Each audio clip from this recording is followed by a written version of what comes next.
রান্নাঘর থেকে দেবীকে কায়দা করে বের করেছে দিদিভাইকে দিয়ে। না না, এখন কোনোভাবেই ওকে আর রান্নাঘরে ঢুকতে দেওয়া যাবে না।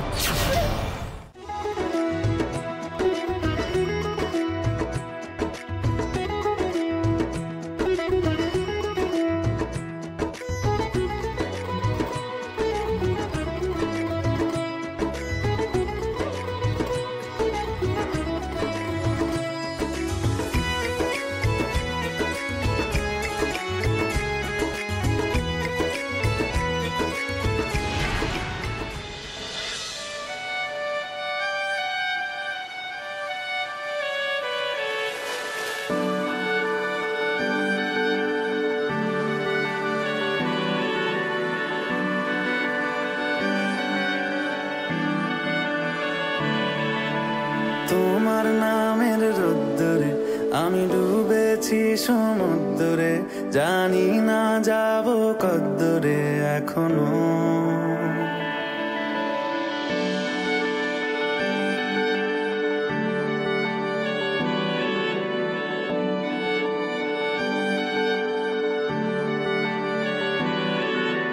তোমার নামের রোদ্দুরে আমি ডুবেছি সমুদ্রে, জানি না যাব কদ্দুরে এখনো।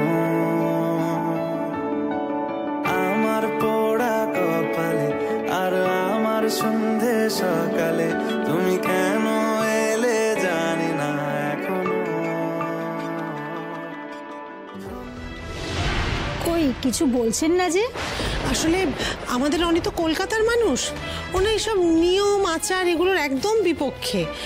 তাই যেটুকু নিয়ম না মানালেই নয় আর কি, দিদিভাইয়ের মুখের দিকে তাকিয়ে আমরা জোরজার করে সেইটুকু নিয়ম ওকে দিয়ে মানাচ্ছি আর কি। সে তো বুঝলাম, কিন্তু বউ ভাতের অনুষ্ঠানে বউ তো গুরুজনদের ঘি ভাত দেবে নাকি, আর বর ভাত কাপড়ে ভার নেবে? না না বৌদি, সেসব কিছুই তো হচ্ছে না। মানে হচ্ছে না কারণ ওই অনি যদি জানতে পারে যে দেবী ভাত রান্না করার জন্য রান্নাঘরে ঢুকেছে, তাহলে খুবই চেঁচামেচি করবে আর কি। তাই আমরা ঠিক করেছি যে ওসব অনুষ্ঠান কিছু হবে না। এ কেমন কথা? বিয়ে করেছে অথচ ভাত কাপড়ে ভার নেবে না?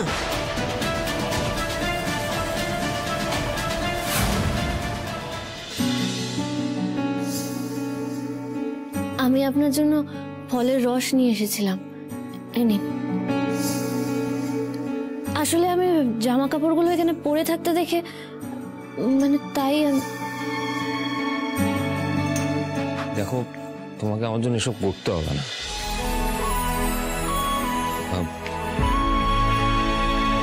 এর মধ্যে কয়েকটা শাড়ি আছে, যাও গিয়ে চেঞ্জ করো।